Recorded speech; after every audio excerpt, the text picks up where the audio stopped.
Bom dia, gente! Hoje temos novidade aqui no canal. E o assunto da vez é a Selkie-Domus, uma criatura do universo da Casa da Coruja. Vou falar das referências que usaram para criar ela, não só do mundo real, mas também do folclore.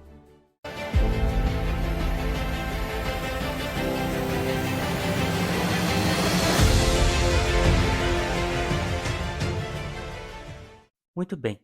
A Selkie-Domus é um demônio aquático da categoria besta, que vive nas águas ao redor das Ilhas Escaldadas, lugar onde ocorrem os principais eventos da série. O nome Selkie-Domus vem da combinação da palavra Selkie, que é um termo usado para foca, em escocês, vindo do folclore da mítica Selkie, que é uma moça capaz de virar uma foca, usando a pele de outra foca, e isso juntando com o sufixo domus, que significa algo como casa ou até mesmo soberano. Então, Selkie-Domus seria algo como soberana das focas. Até que tem a ver com ela. E já que eu mencionei, se eu tivesse que apostar qual foca a Selkie-Domus foi baseada, seria na foca leopardo. O formato da cabeça, a coloração e até a arcada dentária das duas são bem parecidas.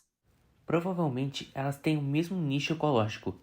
Nicho ecológico é o papel que uma criatura exerce num ecossistema. No caso da Selkie-Domus, seria de predador de ápice, ou seja, um predador que não tem outros predadores, ou quase de ápice. Salve a orca!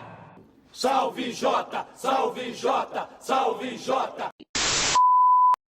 De todas as referências que usaram para criar a Selkie-Domus, eu diria que usaram baiacu, tubarão, cetáceos, talvez, e o kelpie, que é um cavalo aquático recoberto por algas, também da mitologia escocesa. Isso porque estou considerando o kelpie, que é uma espécie de alga que cresce nas costas dela, que deve ser um detalhe complementar no design dela. E talvez para dar aquela enganada no final do episódio. Outra coisa que acho importante mencionar é que as algas não são plantas, elas são seres do reino protista, juntamente com os protozoários, aqueles bichinhos unicelulares. Agora, explicando o resto, ela tem a capacidade de inflar o pescoço e atirar espinhos à distância.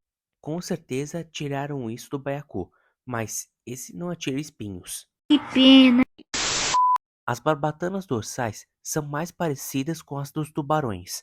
Acredito que também seja um detalhe complementar, afinal ela não seria tão imponente sem elas.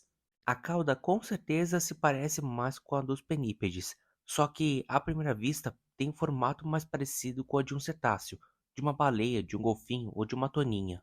Talvez, não, com certeza a Selkie-Domus é mais adaptada para viver na água.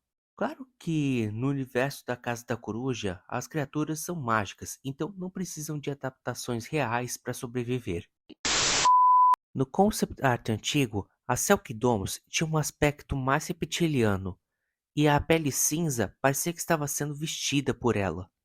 Mas depois modificaram para algo mais aparentado ao dos mamíferos, afinal somos naturalmente mais chegados a eles. E também porque, diferente do que pareceu na primeira impressão, a Selkie-Domus não é agressiva naturalmente, a não ser que seja ameaçada, ou ameacem seus filhotes.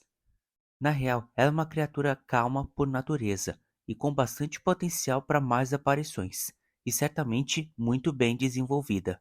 E pessoal, aproveitando, deixe o like e se inscreva no canal. E se quiserem, deixe nos comentários quais outras franquias vocês querem que eu traga aqui no canal. Mas é isso por hoje, gente. Semana que vem tem mais uma rodada de vídeo aqui no Creatureverse. Vejo vocês semana que vem. E tchau para todos.